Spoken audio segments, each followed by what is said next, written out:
Hello பட்டோஸ். இன்னைக்கு நம்ம தளபதியோட வெறித்தனமான நடிப்பில் நம்ம வெங்கட் பிரபுவோட தரமான இயக்கத்தில் வெளியாகிருக்க கோட் அந்த படத்தோட கதையை தான் கேட்க போகிறோம். இப்போ தான் நம்ம சேனலுக்கு முதல் முறையாக வந்திருக்கீங்கன்னா நண்பா மறக்காமல் நம்ம சேனலுக்கு சப்ஸ்கிரைப் பண்ணி அப்படியே நம்ம வீடியோக்கு ஒரு லைக்கும் போட்டுருங்க. அதை விட ஒரு முக்கியமான விஷயம் என்னன்னா, உங்களுக்கு விஜய் படத்தில் எந்த படம் ரொம்ப ஃபேவரட் மூவி அப்படின்னு சொல்லிட்டு மறக்காமல் கமெண்ட்டில் சொல்லுங்கள். எனக்கு ரொம்ப பிடிச்ச படம் அப்படின்னு சொல்லி சொன்னோம்னா, நம்மளுக்கு கண்ணுக்குள் நிலவு அப்புறம் சச்சின், இந்த ரெண்டு படமுமே எத்தனை தடவை போட்டாலும் மறுபடியும் பார்க்குற அளவுக்கு என்னோட ஃபேவரட் லிஸ்ட்டில் இருக்க முக்கியமான படங்கள் அது. கோட் படத்தோட கதையை கேட்குறதுக்கு முன்னாடியே உங்களுக்கு முக்கியமான விஷயம் சொல்லிடுறேன். இந்த படத்தோட இன்டர்மிஷனில் நீங்கள் கொஞ்சம் கூட எதிர்பார்க்காத தரமான ட்விஸ்ட் ஒன்று இருக்கும். அதை விட கிளைமேக்ஸில் ஒரு வேறு லெவல் கேமியோ ரோல்ஸ் இருக்குது. ஸோ கடைசி வரைக்கும் மிஸ் பண்ணாமல் பார்ப்பீங்கன்னு நம்புகிறேன். படத்தோட ஃபர்ஸ்ட் சீன்லேயே பார்த்தீங்கன்னா ஒரு இடத்துல பயங்கரமான பாம் பிளாஸ்ட் நடக்குது. அந்த பாம் பிளாஸ்ட்லேருந்து ஜஸ்ட் மிஸ்ஸில் தப்பிச்சு நம்மளோட விஜய் ஜம்ப் பண்ணும்போது பார்த்தீங்கன்னா உள்ளுக்குள்ள இருந்து அப்பா அப்படின்னு கத்துற குரல் கேட்குது. விஷ்வா அப்படின்னு அலறி அடிச்சுட்டு அப்படியே எந்திரிக்கிறாரு. இங்கே நம்மளுக்கு வயசான விஜயை காட்டுறாங்க. எந்திரிச்சு அப்படியே கண்ணு கலங்கி பார்த்தோம்னா அங்கே அவரோட ஒய்ஃபோட படமும் பக்கத்தில் அவரோட பையனோட படமும் மாலை போட்டிருக்கு. அவங்க ரெண்டு பேரையும் இறந்துட்டாங்க அப்படிங்கிறத நம்மளுக்கு காமிக்கிறாங்க. அதே மாதிரி அவரோட பேர் காந்தி. அவர் ரஷ்யாவில் இருக்க இந்தியன் எம்பசியில் வேலை பார்த்துட்டு இருக்காரு. ரொம்பவே ரொட்டீனாக அவரோட லைஃப் போயிட்டு இருக்கும்போது அப்பப்போ இவர் நினச்சி பார்க்குறாரு தன்னோட ஒய்ஃபையும் அவரோட பையனோடையே இருந்த சந்தோஷமான நினைவுகளை மட்டும். அப்போ பார்த்தீங்கன்னா அங்கே இருக்க இந்தியன் ஸ்டூடெண்ட்ஸ்க்கும் ரஷ்யன் ஸ்டூடெண்ட்ஸ்க்கும் இடையில பெரிய பிரச்சனை வந்து அங்கே இருக்க ரஷ்யாக்காரவங்க எல்லாருமே இந்தியன் ஸ்டூடெண்ட்ஸ் யாருமே இங்கே படிக்கக்கூடாது, அவங்க எல்லாரையுமே உடனே இந்தியா நாட்டுக்கு அனுப்புங்கன்னு சொல்லிட்டு பெரிய போராட்டமே நடத்திட்டு இருக்காங்க. அப்போ இதுக்கெல்லாம் என்ன வழினே தெரியல. மொத்தமாக இந்தியா ஸ்டூடெண்ட்ஸ் எல்லாரையுமே இங்கேருந்து அனுப்பி தான் ஆகணும். அதே மாதிரி அங்கே இருக்க ஒரு பையனுக்கு கடுமையான தண்டனை கொடுத்தே ஆகணும் அப்படிங்கிற அளவுக்கு பெருசாக போராட்டம் நடக்கும்போது அந்த இடத்துல யாருமே எதிர்பார்க்காத விதமாக இதை யார் நெகோஷியேட் பண்ணி பேசலாம் அப்படிங்கிறப்ப நம்மளுக்கு நம்ம காந்தியை வாலண்டியராக கூப்பிட்றாங்க. அப்போ நம்மளுக்கு அந்த வயசான விஜய் தான் காந்தி. அவர் பார்த்தீங்கன்னா கொஞ்சம் கூட எதிர்பார்க்காத விதத்தில் அங்கே இருக்க ரஷ்யன் ஸ்டூடெண்ட்ஸ் மொத்த பேரையுமே மனசை மாற்றி அந்த பெரிய பிரச்சனையை எந்தவித இஷ்யூமே இல்லாத அளவுக்கு எல்லாரையுமே சால்வ் பண்ணி அங்கேருந்து அனுப்பி விடுறாங்க. அதை பார்த்து ரஷ்யன் கவர்மெண்ட்டு இந்தியன் கவர்மெண்ட் எம்பசியுமே பார்த்தீங்கன்னா மிரண்டு போயிடுது. இவர் யார், இதுக்கு முன்னாடி இவர் என்ன பண்ணிட்டு இருந்தாரு அப்படின்னு சொல்லிட்டு கொஞ்சம் விசாரிங்க அப்படின்னு அங்கே ரஷ்யாவில் இருக்க முக்கியமான ஒரு ஆள் இவரை பற்றி விசாரிக்க சொல்கிறாங்க. அதே சமயம் நம்மளுக்கு மோகனை காட்டுறாங்க. அவர் பார்த்தீங்கன்னா ஒரு இன்டர்நேஷ்னல் டானாக இருக்கார். அவருக்கு பின்னாடி ஒரு பெரிய கேங்கே இருக்குது. அவருக்கு பார்த்தீங்கன்னா ஒரு அசைன்மெண்ட் வருது. அந்த அசைன்மெண்ட் என்னன்னு சொல்லி பார்த்தீங்கன்னா ஒரு ஹைலி செக்யூர்டு ஒரு இடத்துல இருந்து பார்த்தீங்கன்னா ஒரு ஹார்ட் டிஸ்கை எடுத்தே ஆகணும். ஆனால் அவங்க டீமில் இருக்கவங்க கண்டிப்பாக அது முடியவே முடியாது சார், ஏன்னா அது வந்து 121வது மாடியில் இருக்குது, கீழே இருந்து அங்கே போகிறதும் கஷ்டம். அது பார்த்தீங்கன்னா ஹைலி செக்யூர்டான place, full and full CCTV கேமராவும் சென்சாரும் இருக்கும். அந்த இடத்துல போய் எடுக்கிறது பெரிய கஷ்டம்னா நீங்கள் யாரும் போவேனா, என் பையன் டெவில் அனுப்புங்க அப்படின்னு சொல்கிறாங்க. டெவில்ட்டு இந்த அசைன்மெண்ட்டை கொடுத்தா அந்த டெவில்ங்கிறவரை பார்த்தீங்கன்னா அவ்வளவு செக்யூர்டான இடத்துலேருந்து மாடியிலேருந்து கீழே கண்ணாடி வழியாகவே இறங்கி அந்த இடத்துலேருந்து எடுக்கிறாரு. கரெக்டாக அதை எடுத்தது இல்லாமல் இது யார் எடுத்தா செஞ்சா அப்படின்னு சொல்லிட்டு ஃபுல்லாகவே விசாரிச்சுட்டு இருக்காங்க. அப்படி விசாரிச்சுட்டு இருக்கும்போது பார்த்தீங்கன்னா அதை விசாரிக்கக்கூடிய சீஃப் ஆஃபீஸர் காரில் வந்துட்டு இருக்கும்போது பார்த்தீங்கன்னா அதே டெவில்ங்கிற ஹெல்மெட் போட்ட ஒரு ஆள் கரெக்டாக காருக்குள்ளேயே பாம்பு எடுத்து போட்டு அவரை காரையே பிளாஸ்ட் பண்ணி கொண்டுறான். மொத்த ரஷ்யாவும் பரபரப்பாயிருது. என்னன்னு பார்த்தீங்கன்னா ஃபுல் போலீஸ் டீம் எல்லாருமே இது யார் செஞ்சிருப்பா என்ன அப்படின்னு சொல்லிட்டு பார்த்தோம்னா அவங்க எல்லாருக்கும் இப்போதைக்கு இருக்க டேட்டா என்னன்னு சொல்லி பார்த்தீங்கன்னா நம்ம மோகனோட தான். இவர் பார்த்தீங்கன்னா ஒரு இன்டர்நேஷ்னல் கிரிமினல். இவருக்கு பின்னாடி இருக்க யாரோ ஒரு ஆள் தான் பார்த்தீங்கன்னா இவ்வளோ விஷயத்தை செஞ்சுட்டு இருக்கு. இவர் யார் என்ன ஏதாவது லிங்க் கிடைக்குமான்னு சொல்லிட்டு எல்லா இடத்துக்குமே இவரோட டீட்டெயில் அனுப்பி வைக்கிறாங்க. அதே சமயம் பார்த்தீங்கன்னா இந்தியன் எம்பசிலையுமே இதே டீட்டெயில் அனுப்பி இவரை பற்றி ஏதாவது டீட்டெயில் தெரிஞ்சால் சொல்லுங்கள் அப்படின்னு நம்ம மோகனை பற்றி கேட்டோம்னா அங்கே கரெக்டாக மோகனோட ஃபேஸை பார்த்த உடனேவே நம்மளுக்கு இங்கே காந்தியோட ஃபேஸ் அப்படியே ஒரு மாதிரி மாறுது. ஒரு செகண்ட் கண்ணை மூடணும்னா அவருக்கு பயங்கரமான கன் ஃபைட்டு, பாம் பிளாஸ்ட்டு எல்லாமே கண்ணுக்கு தெரியுது. அப்படியே ஒரு செகண்ட் யோசிச்சுட்டு, காந்தி உங்களுக்கு எது இவரை பற்றி தெரியுமா அப்படின்னு கேட்டால் இல்லை யாருன்னு தெரியலை அப்படின்னு சொல்லிட்டு அங்கேருந்து அவர் எந்திரிச்சு போயிடுறாரு. அப்படியே வீட்டுக்கு வந்துட்டு அவர் நினச்சி பார்த்தா நம்மளுக்கு அப்படியே கொஞ்சம் ஃப்ளாஷ்பேக்கை காட்டுறாங்க. இவர் பார்த்தீங்கன்னா ஒரு ஸ்பெஷல் ஆன்டி டெரரிசம் ஸ்குவாடில் இவர் ஒரு டீமாக இருக்கார். இவங்களோட டீம் பார்த்தீங்கன்னா நம்மளுக்கு காந்தி, அவரோட ஃப்ரெண்டு பிரசாந்த், பிரபுதேவா அண்ட் அஜ்மல், இவங்க 4 பேரும் தான் பார்த்தீங்கன்னா ஒரு தனி டீமாக இருக்காங்க. இந்த டீமை லீட் பண்ணுறது நம்ம காந்தி தான். எப்பயுமே முக்காவாசி அசைன்மெண்ட்டை இவங்க கிட்ட தான் கொடுப்பாங்க. ஏன்னா இது வரைக்கும் இவங்க எடுத்துக்கிட்ட அசைன்மெண்ட் எதுவுமே பார்த்தீங்கன்னா ஃபெயிலியரே ஆனது கிடையாது. அப்படி ஒரு தடவை தான் பார்த்தீங்கன்னா நம்மளுக்கு மோகனோட வீட்டில் ஒரு இம்பார்ட்டண்ட்டான டேட்டா இருக்குது. அந்த டேட்டா பார்த்தீங்கன்னா ஒரு டெரரிஸ்ட் கேங்குக்கு ஷேர் பண்ண போகிறாங்க. அதனால் அந்த டேட்டாவை எடுத்துகிட்டு வரணும், இல்லையா மொத்தமாக அதை டெஸ்ட்ராய் பண்ணிவிட்டு அந்த டெரரிஸ்ட் பிளானையே நம்ம ஸ்டாப் பண்ணி ஆகணும் அப்படிங்கிறதுக்காக இவங்க ஸ்குவாடுக்கு இந்த அசைன்மெண்ட்டை கொடுத்துருப்பாங்க. நம்மளுக்கு மோகனுக்கு பார்த்தீங்கன்னா கரெக்டாக சின்ன பையன் ஒருத்தர் இருப்பார். அவரோட ஒய்ஃபோட வீட்டில் இருக்கும்போது பார்த்தீங்கன்னா இவங்க 4 பேரும் கரெக்டாக அட்டாக்குக்கு பிளான் பண்ணி ஃபுல் அண்ட் ஃபுல் சுற்றி இறங்கும்போது அவங்களோட டீமை அட்டாக் பண்ண ஆரம்பிக்கிறாங்க செய்கிறாங்க. அதே சமயத்தில் எப்படியாவது உள்ளே இறங்கி இந்த இதை எடுத்துடணும் அப்படின்னு சொல்லிட்டு பிளான் பண்ணி நம்ம விஜய் இறங்கும்போது பார்த்தீங்கன்னா அஜ்மல் நம்ம எடுக்கிறோமே இல்லையே இதை எப்படியாவது டெஸ்டாப் பண்ணி ஆகணும் அப்படின்னு சொல்லிட்டு டக்குன்னு அங்கே நம்மளுக்கு பாம்பை தூக்கி போட்டுருவார். அந்த இடமே பாம் பிளாஸ்ட் ஆகி வெடிக்க போகிற நேரத்தில் ஏன் இப்படி அவசரப்பட்ட அப்படின்னு சொல்லிட்டு நம்ம விஜய் வேறு வழி இல்லாமல் அங்கேருந்து ஜம்ப் பண்ணோம்னா நம்மளுக்கு மோகனோட வீடே அப்படியே வெடிச்சு செதறிடுது. இவங்களோட டீம் மட்டும் அங்கேருந்து தப்பிச்சிடுறாங்க. அந்த பாம் பிளாஸ்ட்டில் நம்மளுக்கு மோகன் இறந்துட்டாரு அப்படின்னு மட்டும்தான் இவங்க நினச்சிட்டு இருப்பாங்க. ஆனால் அவர் உயிரோட தான் இருக்காருங்கிறது இப்போ தான் நம்ம காந்திக்கு தெரியுது. அது அப்படியே ஒரு செகண்ட் யோசிச்சு பார்த்துட்டு அப்போ இவன் இன்னும் சாகாம தான் இருக்கானா அப்படின்னு சொல்லிட்டு நினச்சிட்டு இவரோட ஃப்ரெண்டுக்கு ஃபோன் அடிக்கிறாரு. அந்த பக்கம் பேசுகிறது நம்ம பிரசாந்த் தான். நீ என்னடா சொல்கிற, அவன் இன்னும் உயிரோட தான் இருக்கானா? ஆமாண்டா, அவன் இப்போ நம்ம நினைக்க முடியாத அளவுக்கு பெரிய லெவலில் வளர்ந்து நிற்கிறான் அப்படின்னு சொல்லும்போது அந்த பாம் பிளாஸ்ட்லேருந்து அவன் உயிர் பொழைச்சிருக்கான் அப்படின்னு சொல்லணும்னா அங்கே அவனோட மனைவியும் குழந்தையும் கண்டிப்பாக இறந்து போயிருக்காங்கடா. அப்போ உன்னோட ஃபேமிலியில் நடந்த பிளாஸ்ட்டுக்கு காரணம் கண்டிப்பாக இவனாக தான் இருக்கணும். அதுக்கு பழி வாங்கிறதுக்காக தான் எனக்கு தெரிஞ்சு உன்னோட மனைவியும் பையனையும் கொண்டிருக்கான் அப்படின்னு சொல்லி நினைக்கிறேன்னா என்னோட வலிக்கு வேதனைக்கு காரணமானவனை நானும் சும்மா விடுறதா இல்லை அப்படின்னு நம்ம காந்தியை சொல்கிறாரு. இப்போ பார்த்தீங்கன்னா ரஷ்யாவில் ஏதோ ப்ராஜெக்ட் பண்ணிக்கிட்டு இருக்கான். அதில் கண்டினியூஸாக இங்கே அட்டாக் நடந்துகிட்ருக்கு. அவனுக்கு சப்போர்ட்டாக இருக்க எவனாக இருந்தாலும் சரி அவனை தூக்குவேன். இந்த பிளானை நான் கண்டிப்பாக அவனுக்கு தடுத்து நிப்பாட்டி நான் இன்னும் உயிரோட தான் இருக்காங்கிறத அவனுக்கு தெரியப்படுத்த தான் போகிறேன். நம்ம பிரசாந்த் சொல்கிறாரு, நீ கவலையப்படாத, அவங்களோட பிளான் என்னவா இருக்குன்னு சொல்லிட்டு நம்மளோட சீக்ரெட் ஏஜென்ட்ஸை வச்சு நான் ஃபுல் டீட்டெயில் உனக்கு விசாரித்து சொல்கிறேன். ஆனால் எதுவாக இருந்தாலும் நீ பாதுகாப்பாக இருக்கிறது எனக்கு ரொம்ப முக்கியம்டா அப்படின்னு சொல்கிறாரு. நம்ம காந்தியுமே பிரசாந்த்கிட்ட கேட்குறாரு, பையன் எப்படா இருக்கான் அப்படின்னா, கவலையே பட வேணாண்டா, என் பாடுக ஜாலியாக லைஃப் என்ஜாய் பண்ணிட்டு இருக்கான்டா, நம்மளை மாதிரியா அப்படின்னு சொல்லிட்டு சிரிச்சுட்டே ஃபோனை வச்சுறாரு. அதே சமயம் பார்த்தீங்கன்னா இங்கே நம்மளுக்கு காந்தியுமே பேரலாம் இங்கே இன்வெஸ்டிகேஷன் பண்ணிக்கிட்டே இருக்காரு. இது யார் பண்ணுறா, அடுத்து எங்கே அட்டாக் நடக்க போது, யார் அட்டாக் பண்ண போகிறாங்க அப்படின்னு சொல்லிட்டு விசாரிச்சுட்டு இருந்தா கரெக்டாக நம்மளுக்கு மெட்ரோ ட்ரெயினில் வச்சு ஒருத்தரை கொல்லணும்னு சொல்லிட்டு முடிவு பண்ணியிருக்காங்க அப்படிங்கிறது தெரிய வந்திருக்கு. அதே மெட்ரோ ட்ரெயினில் பார்த்தீங்கன்னா நம்மளுக்கு காந்தி எதுவுமே தெரியாத மாதிரி அங்கே போய் உட்காந்துருக்காரு. அந்த டெவில்னு ஹெல்மெட் போட்ட அதே நபர் பார்த்தீங்கன்னா அங்கே மெட்ரோ ட்ரெயினில் வராரு. அந்த டெவிலை தடுத்து நம்மளுக்கு காந்தி அந்த டெவிலோட ஃபைட் பண்ணோம்னா 2 பேரோட ஃபைட்டுமே ஈக்குவலாக இருக்குது. ஃபைட்டிங் ஸ்டைலுமே பார்த்தீங்கன்னா கொஞ்சம் கூட மாற்றாமல் யூனிக்காக இவர் எப்படி ஃபைட் பண்ணுவாரோ அதே ஃபைட்டிங் ஸ்டைல்லே பார்த்தீங்கன்னா நம்மளுக்கு டெவிலும் ஃபைட் பண்ணுறாரு. இவர் அப்படியே மிரண்டு போயிடறாரு. ஒரு செகண்ட் யோசிச்சுட்டு அவரை டக்குன்னு வேற லெவலில் அடித்தோம்னா இதுக்கு மேலே இங்கே இருந்தால் சேஃப் கிடையாது அப்படின்னு அவருக்கு இன்ஸ்ட்ரக்ஷன் வந்த உடனே டக்குன்னு டெவில் அங்கேருந்து I will see you soon அப்படின்னு நம்ம காந்தியை பார்த்து சொல்லிட்டு டக்குன்னு அங்கேருந்து எஸ்கேப் ஆயிடுறாரு. நம்ம காந்தி அப்படியே அந்த மெட்ரோ ட்ரெயின்லேயே ஒரு செகண்ட் உட்காந்து யோசிச்சுக்கிட்டே இருக்கும்போது பார்த்தீங்கன்னா நம்மளுக்கு அவரோட பையன் சின்ன பிள்ளையாக இருக்கும்போது, அப்பா உங்களால் முடியலைன்னா சொல்லுங்கப்பா, நான் பார்த்துக்கிறேன் இதை அப்படின்னு சொன்னது ஒரு செகண்ட் தோணும் போது டக்குன்னு நம்மளுக்கு பிரசாந்த்கிட்ட இருந்து ஃபோன் வருது.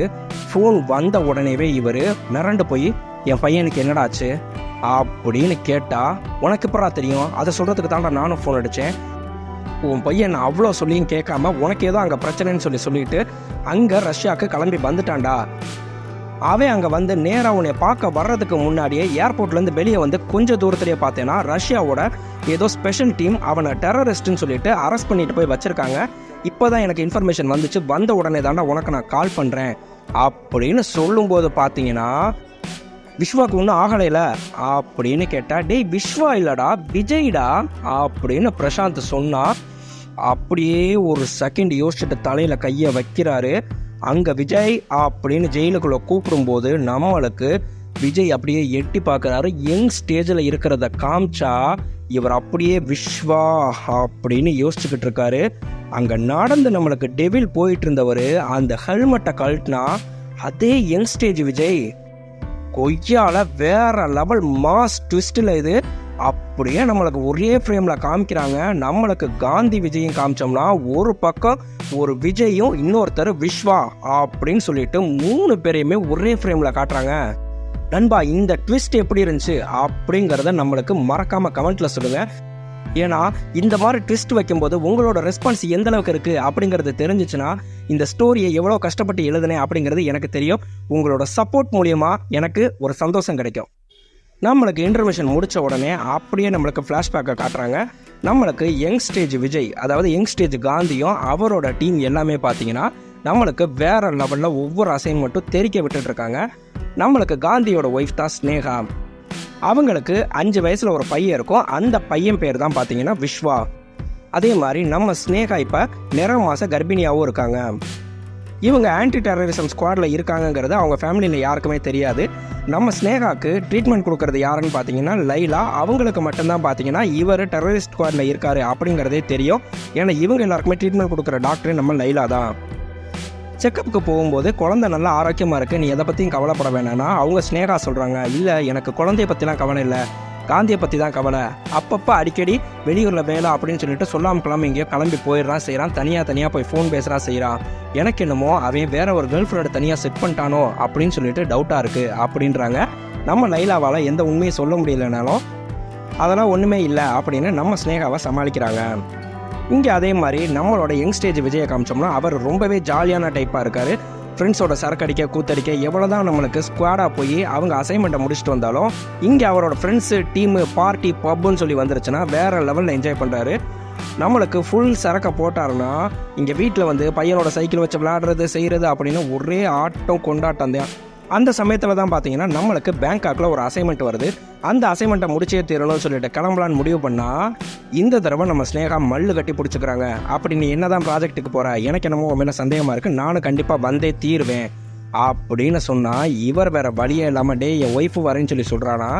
நம்ம பிரசாந்த் பிரபுதேவா 50 பேர் வைறாங்க. டே நம்ம போகிறது ப்ராஜெக்ட்டுக்குடா, இந்த அசைன்மெண்ட் எவ்வளோ பெரிய சீரியஸான விஷயம் தெரியும்ல, ஃபேமிலியோட எவனாவது அசைன்மெண்ட்டுக்கு போவானா, அதுவும் பேங்காக்கு எவனாவது ஃபேமிலியோட போவானா, ஏண்டா போனால் ஜாலியாக என்ஜாய் பண்ணலான்னு பார்த்தா ஏன்டா இப்படி பண்ணி தொலைக்கிறேன்னா, டேய் நான் என்னடா பண்ணேன், உன் தங்கச்சி வந்தே தீர்வேன்னு சொல்லி அடம் பிடிக்கிறாடா, இத்தனைக்கு சொல்கிறேன்டா ப்ரெக்னெண்ட்டாக இருக்கா, இந்த டயத்தில் வேணான்னு முடியவே முடியாதுங்கிறாடா, நான் என்னடா பண்ண முடியும்னு சொல்லிட்டு சரி வேறு வழியே எல்லாம் வாங்கடா கிளம்பி போவோன்னு சொல்லிட்டு பேங்காக்கு ஃபேமிலியோடையே போகிறாரு.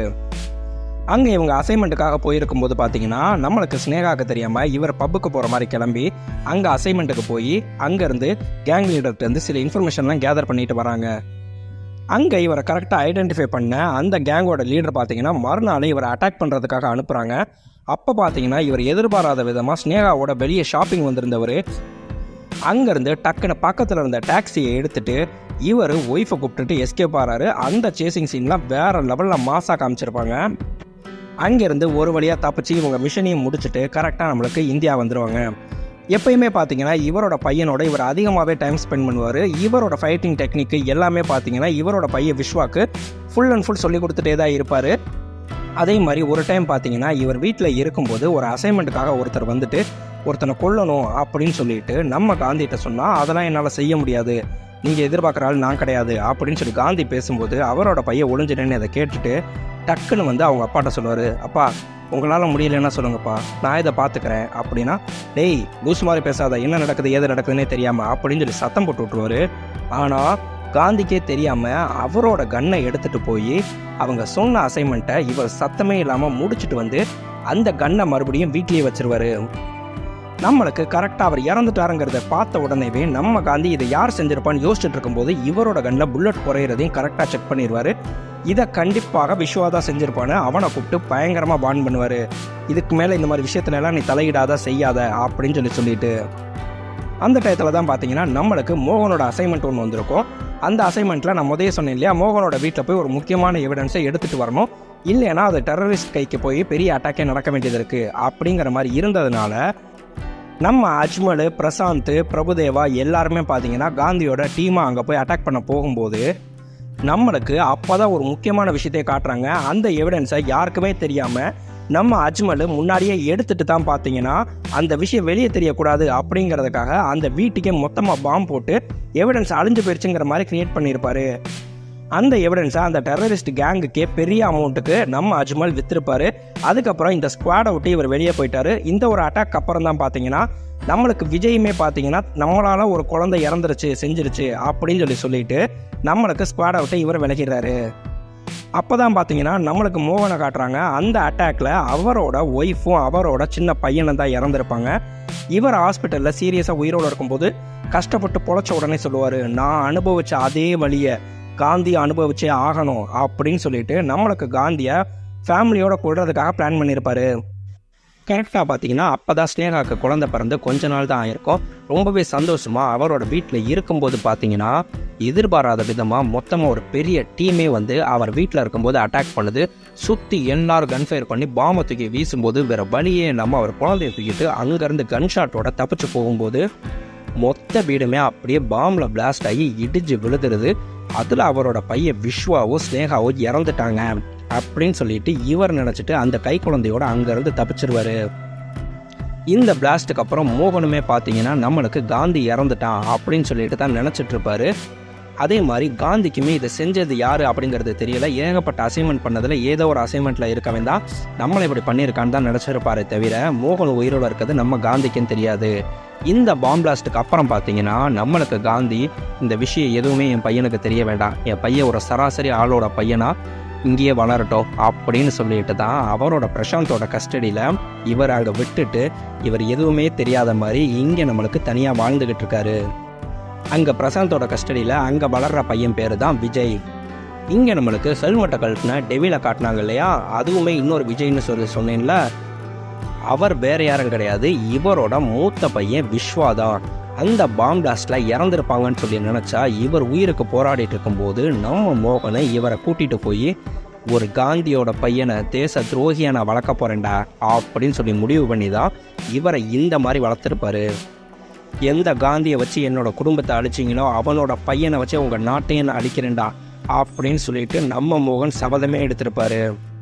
அதே மாதிரி இங்கே நம்மளுக்கு சின்ன விஜயை அரெஸ்ட் பண்ணி வச்சுருக்காங்க இல்லையா, நம்ம பிரசாந்த் சொல்லியிருப்பாரு, அவனை எப்படியாவது நீ ரிலீஸ் பண்ண, நம்மளோட பவரை யூஸ் பண்ணி அவனை ரிலீஸ் பண்ண முடியாது, அதனால் நீ அங்கேருந்து அவனை எப்படியாவது காப்பாற்றி கூட்டிகிட்டு வா, இல்லைன்னா உள்ளே வச்சு உன் பையனை கொள்றதுக்கு பிளான் பண்ணியிருக்காங்க அப்படின்னு சொல்லி தெரிஞ்ச உடனே நம்மளோட காந்தி பார்த்தீங்கன்னா அங்கே உள்ள ஸ்கெட்சை போட்டு போய் அத்தனை பேரையும் கண்ணை வச்சு மிரட்டிட்டு அங்கே நம்மளுக்கு விஜயை காப்பாற்றி வெளியே கூட்டிகிட்டு வந்துடுறாரு. கூட்டிகிட்டு வந்துட்டு கேட்குறாரு, நீ எதுக்கடா இங்கே வந்த அப்படின்னு சொல்லிட்டு கேட்டோம்னா, அப்பா யூ ஆர் இன் டேஞ்சர் அப்படின்னா, நான் டேஞ்சரில் இருக்கேங்கிறது எனக்கு எப்பயுமே தெரியும், உனக்கு எப்படி தெரியும், நீ என்ன தான் பண்ணிகிட்டு இருக்க செய்கிற அப்படின்னு சொல்லும்போது தான் சொல்கிறாரு, நான் ஒரு சீக்ரெட் ஸ்பை ஏஜென்சியில் தான் இருக்கேன், அப்போ தான் உங்களை பற்றி ஃபுல்லாகவே நான் டீட்டெயில்ஸ் செஞ்சுக்கிட்டேன், உங்களை நான் எப்பயுமே பார்த்தீங்கன்னா ட்ராக் பண்ணிகிட்டே தான் இருந்தேன், ஆனால் இப்போ உங்கள் உயிருக்கு ஆபத்து இருக்குன்னு எப்போ தெரிஞ்சிச்சோ அதுக்கப்புறமே என்னால் இந்தியாவில் இருக்க முடியாமல் தான் நான் இங்கே வந்தேன். அதே மாதிரி நம்மளுக்கு மெட்ரோ ட்ரெயினில் டெவிலும் நம்மளுக்கு இந்த காந்தியை சண்டை போட்டிருப்பாங்க இல்லையா, நம்ம காந்தி தான் டெவிலோட முகத்தை பார்த்துருக்க மாட்டார், ஆனால் இவர் என் பையன் விஸ்வாவா இருப்பானோ அப்படிங்கிற கெஸ்ஸிங்கில் இருந்திருப்பார். ஆனால் நம்ம விஸ்வா பார்த்தீங்கன்னா காந்தியோட முகத்தை நல்லாவே பார்த்துருப்பாரு, இவர் தன்னோட அப்பா அப்படிங்கிறது நம்மளுக்கு டெவிலுக்கு தெரிஞ்சிடும். அதே சமயம் அங்கே இருக்க சிசிடிவி கேமரா மூலியமாக பார்த்தீங்கன்னா நம்மளுக்கு மோகனும் பார்த்துருப்பாரு, காந்தி இன்னும் உயிரோடு தான் இருக்கானா அப்படிங்கிறது அப்போ தான் நம்மளுக்கு மோகனுக்கும் தெரியும். நம்மளுக்கு இங்கே வந்த உடனேவே நம்ம டெவில்கிட்ட கேட்பாரு, நீ அங்கே மெட்ரோவில் சண்டை போட்டியே அது யாருன்னு சொல்லி தெரியுமா அப்படின்னு கேட்டால், அது யாருங்கிறத பற்றி எனக்கு தேவையில்லை, அவன் என் மிஷனை தடுக்க பார்த்தான், அது எவனாக இருந்தாலும் சரி நான் கொண்டுட்டு போயிட்டே இருப்பேன், என்னோட மிஷனை நான் முடிச்சே தீருவேன், அதுதான் என்னோட கேரக்டரு அப்படின்னு சொல்லிட்டு அவர் சைலண்ட்டாக அங்கேருந்து கிளம்பி போயிடுறாரு.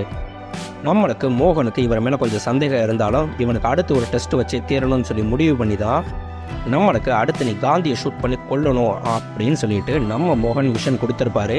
இங்கே வெளியே நின்று நம்மளுக்கு சின்ன விஜயும் காந்தியும் பேசிகிட்டு இருக்கும்போது ஸ்னைப்பரை வச்சு கரெக்டாக அவரை போட்டு தள்ளுறதுக்காக குறிப்பாத்துட்டு இருக்க நம்ம டெவில் பார்த்தீங்கன்னா ஷூட் பண்ணுறதுக்காக அப்படியே யோசிச்சுக்கிட்டே இருக்கும்போது தான் இங்கே அப்பா பையன் 2 பேரும் பேசிகிட்டு இருக்காங்க. அப்பா யூ ஆர் இன் டேஞ்சர், இதுக்கு மேலே நீங்கள் இங்கே இருக்க வேணாம், இந்தியாவுக்கு கிளம்பி வந்துருங்கன்னு சொல்லிகிட்டு இருக்கும்போது நம்ம டெவில் 2 பேரையுமே ஷூட் பண்ணாமல் கரெக்டாக 2 பேருக்கும் நடுவில் ஷூட் பண்ணுவார். ஏன்னா நம்மளுக்கு மோகனோட ஆளுக்க இவங்களை போட்டுத்தெல்லாம் அங்கே வந்துக்கிட்டு வேற இருக்காங்க. இவங்க இங்கே ஷூட் பண்ண ஆரம்பிச்சோன்னே சுதாரிச்சு அப்பாவும் பையனும் டக்குன்னு பைக் எடுத்துகிட்டு அங்கேருந்து கிளம்புறாங்க. பின்னாடி நம்மளுக்கு மோகனோட கேங்கு பயங்கர ஸ்பீடாக விரட்டிட்டு வருது. அப்போ தான் பார்த்தீங்கன்னா நம்மளுக்கு பைக்கில் போகும்போது இருக்க ஸ்டண்ட்டு சீனு கன் எடுத்து நம்மளுக்கு சின்ன விஜய் சரமாரியாக பின்னாடி வந்திருக்க கார் எல்லாத்தையுமே ஷூட் பண்ணால் பயங்கரமான பைக் சேசிங்கில் இவர் அங்கேருந்து தப்பிச்சு போயிடுறாரு. நம்ம மோகன் செம்ம டென்ஷன் ஆகிட்டு அங்கே டெவிலை பிடிச்சி வாங்கன்னு வாங்குறாரு. நான் சந்தேகப்பட்டது சரியாக போயிடுச்சு, அப்பனுக்கு பிள்ளை தப்பாமல் இருக்க, இது வரைக்கும் ஒரு குறி மிஸ் ஆனதே இல்லை, இந்த தடவை நீ காப்பாற்றி விட்டுட்டேல, அவன் கண்டிப்பாக சாக வேண்டியவன் தான், நீ தடுத்தாலும் அவன் சாவான் அப்படின்னு சொன்னோம்னா நம்ம தியாகு டென்ஷன் ஆகிட்டு அங்கே மோகன்கிட்ட சண்டைக்கு போகிறாரு. இது வரைக்கும் நீ சொன்ன எல்லா வேலையும் செஞ்சேன், எதுக்காக? எங்கள் அம்மாக்காக மட்டும்தான். எங்கள் அப்பாவை தான் நான் இழந்துட்டேன், எங்கள் அம்மாவாவது எனக்கு வேணும்னு சொல்லி நான் நினச்சேன். அப்படிங்கும்போது தான் நம்மளுக்கு பயங்கரமான ட்விஸ்ட்டு, ஸ்னேகாவும் உயிரோடு தான் இருக்காங்க. அவங்கள பார்த்தீங்கன்னா முழுக்க நம்ம மோகன் அவங்க கஸ்டடியிலே வச்சுருப்பாரு. இப்போ வரைக்கும் நீ சொல்கிற எல்லாத்தையும் செஞ்சிட்ருக்கேன், இன்னும் நீ என்ன கேட்டாலும் நான் செய்கிறேன், ஆனால் தயவு செய்து அவரை உயிரோட விட்டுரு அப்படின்னு சொல்லி சொன்னோம்னா, சரி உனக்கு நான் கொடுக்குற கடைசி மிஷன், இந்த மிஷனுக்கு அப்புறம் நீ உயிரோட இருப்பியானே சொல்ல முடியாது. ஒருவேளை நீ உயிரோட இருந்தேன்னா உங்கள் அம்மாவை கூப்பிட்டுட்டு நீ கிளம்பி போயிட்டே இருக்கலாம், ஆனால் இந்த மிஷனை நீ சக்ஸஸ்ஃபுல்லாக முடிச்சே ஆகணும். நீ செத்துட்டாலும் உங்கள் அம்மாவை நான் உயிரோட விட்டுறேன், உங்கள் அப்பனோட போய் அது வாழட்டும், எனக்கு பிரச்சனை கிடையாது. ஆனால் நான் சொல்கிறத நீ மறுக்காமல் செய்யணும்னா என்ன பண்ணணும் அப்படின்னு கேட்டோம்னா, சென்னையில் பாம்பு வைக்கணும். சரி நான் மிஷனை ஏற்றுக்கிறேன் அப்படின்னு சொல்லிட்டு இங்கே நம்மளுக்கு விஸ்வாவும் இந்தியாவுக்கு கிளம்புறாரு. அதே சமயம் பார்த்தீங்கன்னா, இதுக்கு மேலே நீ இங்கே இருக்க வேணாம், நீ இந்தியாவுக்கு போ அப்படின்னு சொல்லிட்டு நம்மளோட காந்தி அவரோட சின்ன பையன் விஜய் அனுப்பி விட்டோம்னா, இங்கே நம்மளுக்கு மோகன் நம்மளோட தியாகுக்கு இன்னொரு மிஷன் கொடுத்துருப்பாரு.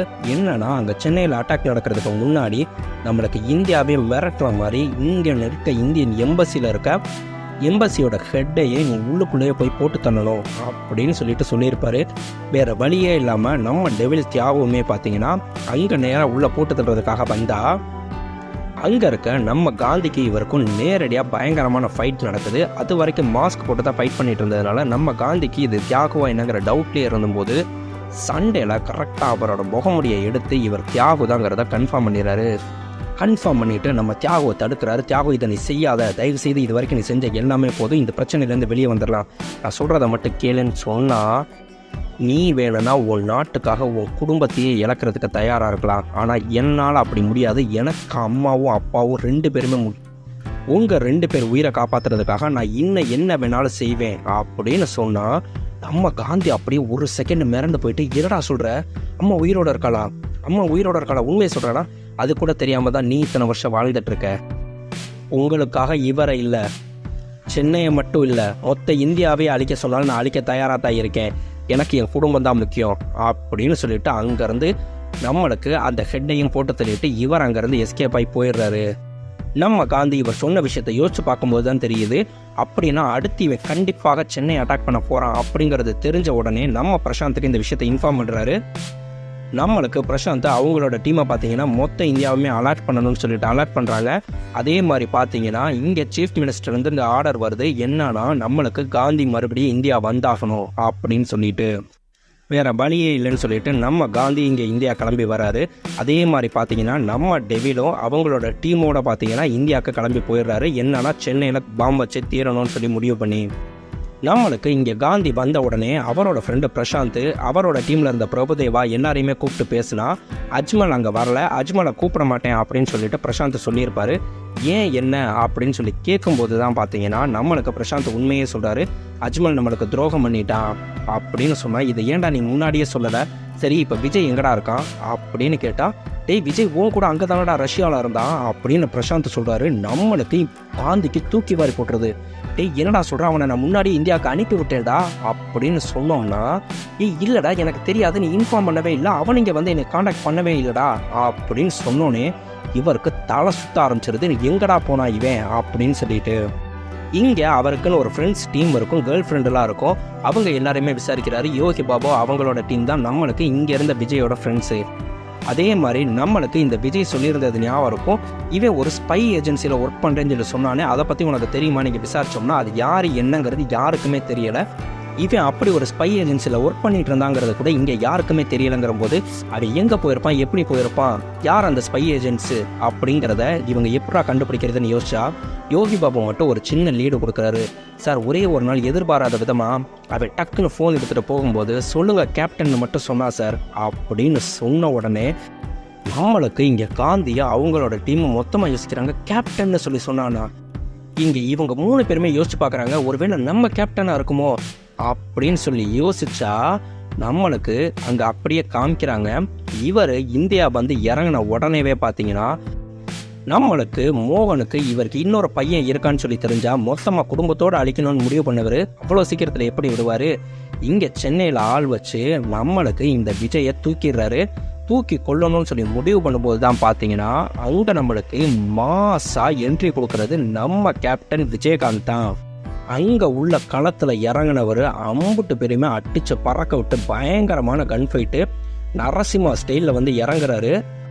அங்கே ஒருத்தன் கரண்ட்டு கம்பியை வச்சு நம்மளுக்கு கேப்டன் விஜயகாந்த் மேலே ஷாக் கொடுத்தா அவர் அப்படியே அதை கையில் பிடிச்சிட்டு திரும்பி பார்த்து நம்ம நரசிம்மா டைலாக்கே சொல்கிறாரு, சாதாரண ஆளுக்கு தாண்டா கரண்ட்டை தொட்டால் ஷாக் அடிக்கும், எண்ணெயை தொட்டால் அந்த கரண்ட்டுக்கே ஷாக் அடிக்கும்னு வேறு லெவலில் அப்படியே அந்த இடமே பிளாஸ்ட் ஆகுது. கரண்ட்டு ரிட்டன் ஆகி அங்கேருந்து காப்பாற்றிட்டு போய் இப்போ விஜயை அவரோட பாதுகாப்பில் தான் வச்சுருப்பாரு. அவர் தான் அந்த ஸ்பை ஏஜென்ட்டோட ஹெட்டு. அவருக்கு கீழே தான் பார்த்தீங்கன்னா நம்மளுக்கு இந்த சின்ன விஜய் வேலை பார்த்துட்டு இருப்பார். இவரை காப்பாற்றிட்டு போயிட்டு சொல்லுவார், உங்கள் அப்பனை மாதிரியே உனக்கும் அறிவே இல்லைல்ல அப்படின்னு சொன்னால், எங்கள் அப்பா உனக்கு தெரியுமா அப்படின்னு கேட்கும்போது, உங்கள் அப்பாவுக்கும் நான் தாண்டா ட்ரைனிங் கொடுத்தேன். அங்கே இவ்வளோ பெரிய மிஷனை முடிச்சுட்டு இங்கே கிளம்பி வந்திருக்கீங்கன்னா கண்டிப்பாக அந்த தாக்குதல் இங்கே இருக்குன்னு சொல்லிட்டு கொஞ்சம் கூட நீயும் யோசிக்கலை, உங்கள் அப்பனும் யோசிக்கலை. எப்போ தான் கற்றுக்க போகிறீங்களோ தெரியலை. அடுத்து அவங்களோட டார்கெட் சென்னை தான். அது எப்படியாவது தடுத்தாகணும். இந்த இடத்துல நீ எதுக்க வேண்டியது உன்னோட சகோதரனாகவும் இருக்கலாம், உன்னோட அப்பனாகவும் இருக்கலாம். ஆனால் எதுவாக இருந்தாலும் உன் தாய் நாட்டுக்காக உன் உயிரே போனாலும் சரி, நீ கண்டிப்பாக யார் உயிரை எடுக்கிறதுக்கு தயங்காத அப்படின்னு சொல்கிறாரு. நீங்கள் ஏன் கேப்டன் அப்புறம் ஸ்குவாட்லேருந்து வெளியே வந்தீங்க அப்படின்னு கேட்டால், நான் எவனுக்கு கீழேயும் இருக்க முடியாது, எவன் பேச்சையும் கேட்டு என்னால் வேலை செய்யவும் முடியாது. என் நாட்டுக்கு ஒன்றுனா நான் என்ன வேணாலும் செய்வேன். அது என் நாட்டுக்காக மட்டும்தான் இருக்குமே தவிர எனக்கு மேலே இந்த ஆர்டர் கொடுக்குறவனுக்காக இருக்காது. அதுக்காக மட்டும்தான் நான் ஸ்குவாட்லேருந்து வெளியே வந்தேங்கிறாரு. இங்கே இவங்க பாம் பிளாஸ்ட்டு சென்னையில் கிரிக்கெட் ஸ்டேடியமில், அதுவும் ஃபைனல் சிஎஸ்கே மேட்ச் நடக்கும்போது தான் பண்ணணும்னு சொல்லிட்டு ஃபுல் பிளான் செட்டப்பும் பண்ணிடுறாங்க. முழுக்க நம்மளுக்கு வைபவ் தான் இங்கே எல்லா பாம் எல்லாத்தையுமே ரெடி பண்ணுறாரு. அந்த பாமை எப்படி கொண்டு வரணும்னு பிளான் பண்ணி அதுக்கு பக்கத்தில் இருக்க கரெக்டாக தண்ணியில் பார்த்தீங்கன்னா அந்த பாமோட பாக்ஸை போட்டு எப்படியாவது அந்த ஸ்டேடியத்துக்குள்ளே கொண்டு போயணும்னு சொல்லிட்டு எல்லாமே பிளான் பண்ணி பக்காவாக வைபவ் பண்ணிகிட்ருக்காரு. இங்கே அதுக்காக தான் பார்த்தீங்கன்னா நம்மளுக்கு மூத்த விஜயை இங்கே வர வைக்கிறாங்க. அங்கே நம்மளுக்கு ஸ்டேடியத்தில் ஆடியன்ஸ்க்கு நடுவில் இந்த பாம் வெடிக்கும்போது மொத்த ஸ்டேடியமுமே நம்மளுக்கு இடிஞ்சு விடுகிற மாதிரி இருக்கும். சுற்று வட்டாரத்தில் இருக்க 5 கிலோமீட்டருக்கு ஒரு புல்லு பூண்டு கூட பிழைக்கிறதுக்கு வாய்ப்பே கிடையாது. ஆனால் இந்த பாம்பை மேனுவலாக நம்மளுக்கு நீ ஸ்டார்ட் பண்ணி ஆகணும்னு சொல்லிட்டு நம்மளுக்கு இங்கே வர வைக்கிறாங்க. அதனால் கண்டிப்பாக இவருக்கு தெரியும், இதுக்கப்புறம் நம்ம உயிரோடு இருக்க மாட்டோம்ல, ஆனால் தன்னோட அம்மாவையும் அப்பாவையும் காப்பாற்றணும் அப்படிங்கிறதுக்காக இதில் நம்மளுக்கு இந்த விஜய் இறங்குறாரு. அதே மாதிரி மோகனு அவங்களோட டீமு ஸ்னேகா எல்லாத்தையுமே கூப்பிட்டுட்டு இங்கே சென்னை வந்துட்டாங்கிற விஷயம் நம்மளுக்கு சீக்ரெட் ஏஜென்ட் மூலிமா இங்கே தெரிஞ்சிருது. எப்படியாவது மோகனோட இடத்துக்கு போய் தன்னோட ஒய்ஃபை காப்பாற்றணும்னு சொல்லி முடிவு பண்ண நம்ம காந்தி பார்த்தீங்கன்னா யங் ஸ்டேஜில் இருக்க அவரோட பையன் மாதிரியே கெட்டப் எல்லாத்தையுமே மாற்றுறாரு. எல்லாத்தையுமே மாற்றிட்டு அவங்க இருக்க இடத்துக்கு எப்படியாவது போகணும்னா அதே சமயத்தில் நம்மளுக்கு உள்ளே இருக்க தியாகுவை வெளியே வர வைக்கணும். அப்படின்னு கண்டிப்பாக நம்ம சொல்கிறத கேட்க மாட்டான் அப்படின்னு சொல்லிட்டு முடிவு பண்ணி கரெக்டாக இங்கே நம்மளுக்கு தியாகு வெளியே வந்த சமயமாக பார்த்து இவர் தியாகுவோட கெட்டப்பில் யங் ஸ்டேஜில் இருக்க மாதிரி நம்மளுக்கு உள்ள மோகனோட இதுக்குள்ளே போனோம்னா, நம்ம மோகன் உள்ளே போன உடனேவே டெவில் அந்த பாஸ்கியை ஓப்பன் பண்ணி உள்ளேருந்து கன்னெடு அப்படின்னு சொல்லும்போது இவர் யோசிக்காமல் டக்குன்னு போய் கைரேகை வைக்கிறாரு. ஆனால் அந்த கைரேகை ஒர்க் ஆகலை. டக்குன்னு யோசிக்காமல் எல்லாரும் கண்ணை தூக்கி நம்மளுக்கு காந்தியோட நெத்தியில் வைக்கிறாங்க. நம்ம மோகன் சொல்கிறாரு, காந்தி, எத்தனையோ பேர் காந்தி வேஷம் போட்டு பார்த்துருக்கேன், ஆனால் காந்தியே வேஷம் போட்டு இப்போ தான் பார்க்குறேன். வா, உன்னைய பார்த்து எத்தனை வருஷம் ஆச்சுல அப்படின்னு சொன்னோம்னா, அவ்வளோ சீக்கிரத்தில் நீ நினச்சது நடக்காது. நான் இங்கே உங்ககிட்ட இருக்கேன்னு நீ நினைக்கலாம், ஆனால் வெளியே ஒருத்தர் இருக்காரு, தான் தாய் நாட்டுக்காக தான் உயிரை என்றைக்குமே கொடுக்கறதுக்கு தயாராக இருப்பார். அவரை மீறி தமிழ்நாட்டில் ஒரு உயிர் கூட உன்னால் போகாதுடா அப்படின்னு சொல்லும்போது, யார் உன் பையன் அந்த சுல்லானை சொல்கிறியா, அவனெல்லாம் ஒரு செகண்டில் தூக்கி போடுறேன்னா, அந்த சுல்லானை நான் சொல்லலை ராஜா, அவனோட கேப்டன், அவனுக்கு மட்டும் இல்லை எங்கள் எல்லாருக்குமே கேப்டன், தமிழ்நாட்டுக்கே அவர் தாண்டா கேப்டன், அவர் இருக்காரான்னு சொல்லும்போது நம்மளுக்கு அங்கே காமிக்கிறாங்க. அங்கே நம்ம கேப்டன் மாசா கிளம்பி பைக் எடுத்துகிட்டு கிளம்ப போகும்போது பார்த்தீங்கன்னா இங்கே நம்மளுக்கு மோகன் சொல்கிறாரு, ஏண்டா சென்னையில் ஸ்டேடியத்தில் பாம்பு வைக்க போகிறேன், அதை நீங்கள் தடுக்க போகிறீங்க அதானே? 3 இடத்துல ஒரே டயத்தில் சென்னையில் பாம்பு பிளாஸ்ட் ஆக போகுது. அந்த கேப்டனோட அப்பனே வந்தாலும் தடுக்க முடியாதுடா அப்படின்னு சொல்லி இங்கே மோகன் சொன்னால் அப்போ தான் நம்மளுக்கு காமிக்கிறாங்க நம்மளுக்கு மெட்ரோ ட்ரெயினில் ஒரு பாம் ரெடி பண்ணியிருப்பாங்க, அதே மாதிரி நம்மளுக்கு ஏர்போர்ட்லேயே ஒரு பாம் ரெடி பண்ணியிருப்பாங்க. 3வது பாம் தான் பார்த்தீங்கன்னா நம்மளுக்கு ஸ்டேடியமில். நம்ம கேப்டன் இதை முன்னாடியே கண்டுபிடிச்சிருப்பாரு. அவர் பார்த்தீங்கன்னா கரெக்டாக நான் ஏர்போர்ட்டுக்கு போகிறேன், நீ வந்து அந்த மெட்ரோ ட்ரெயினில் இருக்கிறத பாம் பிளாஸ்ட்டை தடுக்கணும்னு சொல்லிட்டு நம்மளுக்கு சின்ன விஜய் அனுப்பி வைக்கிறாரு. அந்த சீன் தான் பார்த்தீங்கன்னா நம்மளுக்கு கண்ணாடியை உடச்சிட்டு அந்த மெட்ரோ ட்ரெயினை ஃபாலோ பண்ணிட்டு போய் அங்கே இருக்க மாசான ஃபைட்டு. அதே மாதிரி நம்ம கேப்டனும் ஏர்போர்ட்டுக்கு போய் அங்கே ஒரு வேற லெவல் ஃபைட் வச்சு அங்கே இருக்க இதையும் தடுக்கிறாரு. அதே சமயத்தில் பார்த்தீங்கன்னா இங்கே நம்ம காந்தி இங்கே இவர்கிட்ட சண்டை போட்டு தப்பிச்சுட்டு எப்படியாவது நம்மளுக்கு ஸ்டேடியமில் இருக்கிறத தடுத்தாகணும் அப்படின்னு சொல்லிட்டு இங்கே நம்மளுக்கு கிரிக்கெட் ஸ்டேடியமுக்கு வராரு. அங்கே பார்த்தீங்கன்னா நம்மளுக்கு தியாக விஜய் ஆல்ரெடி உள்ளே வந்துட்டாரு. மொத்த ஸ்டேடியமும் அவரோட கண்ட்ரோலுக்கு எடுத்து எப்படியாவது பாம் பிளாஸ்ட் பண்ணியே தரணும்னு சொல்லி முடிவு பண்ணோம்னா அங்கே நம்மளுக்கு காந்தி விஜயும் உள்ளே வந்துடுறாரு. ஸ்டேடியமில் வச்சு பயங்கரமாக அவங்க டீமோட எல்லாரோடைய ஃபைட் நடந்துட்டுருக்கு. அதே மாதிரி இங்கே நம்மளுக்கு பாம் பிளாஸ்ட்டை தடுத்துட்டு இங்கே நம்ம கேப்டனும் சின்ன விஜயும் பார்த்தீங்கன்னா இங்கே கிளம்பி வந்துட்டுருக்காங்க. நம்மளுக்கு இங்கே தியாக விஜயை கொஞ்சம் கூட யோசிக்காமல் வேறு வழியே இல்லைன்னு சொல்லிட்டு அந்த பாம் பிளாஸ்ட்டை பண்ணாமல் இருக்கிறதுக்காக டக்குன்னு 2 கால்லையுமே நம்ம காந்தி விஜய் ஷூட் பண்ணிடுறாரு. அதே சமயம் வைபவ் இந்த பாம்பை எப்படியாவது வெடிக்க வச்சே ஆகணும்னு சொல்லிட்டு கரெக்டாக ஒரு ரிமோட்டை எடுக்கும்போது பார்த்தீங்கன்னா கீழே சிஎஸ்கே மேட்ச் நடந்துட்டுருக்கு. நம்ம தோனி பார்த்தீங்கன்னா ஒரு ஹெலிகாப்டர் ஷாட்டில் ஒரு 6 அடிக்கிறாரு. ஸ்டேடியமுக்கு மேலே இந்த ஃபைட் நடந்துட்டு இருக்கும்போது அவர் அடித்த பால் ஸ்டேடியமை தாண்டி போகும்போது அங்கே இருக்க வைபவோட முகத்தில் சரியாக அடித்து அந்த ரிமோட் அங்கிட்டு போய் விழுகுது. நம்ம தோனி பார்த்தீங்கன்னா இங்கே அப்படியே ஆடியன்ஸுக்கு கையை காட்டுற மாதிரி அங்கிட்ட மேலே பார்த்து நம்ம காந்திக்கும் கையை காட்டுறாரு. நம்ம காந்தியும் பார்த்தீங்கன்னா தோனிக்கு ஒரு சல்யூட்டை வச்சுட்டு அங்கே அந்த பாம்பை அப்படியே டிஃப்யூஸ் பண்ணுறாங்க. ஒரு வழியாக எல்லா பிரச்சனையும் முடிஞ்சு இங்கே நம்மளுக்கு ஸ்னேகாவையும் காப்பாற்றிட்டு இவர் வந்திருந்தா நம்ம கேப்டன் எல்லாரையுமே காட்டுறாங்க. ஆனால் ஒரே ஒரு விஷயம் என்னென்னா மோகன் என்ன ஆனார் அப்படிங்கிறத மட்டும் நம்மளுக்கு காமிக்கவே இல்லை. அப்படியே பார்த்தீங்கன்னா ஒரு கார் மட்டும் ஸ்பீடாக நம்மளுக்கு போகிற மாதிரி காமிக்கும்போது டு பி கண்டினியூடு அப்படின்னு போட்டு நம்மளுக்கு முடிக்கிறாங்க. ஓகே நண்பா, இது நம்ம கோட் படத்துக்கு சொந்தமாக கஷ்டப்பட்டு எழுதின கதை.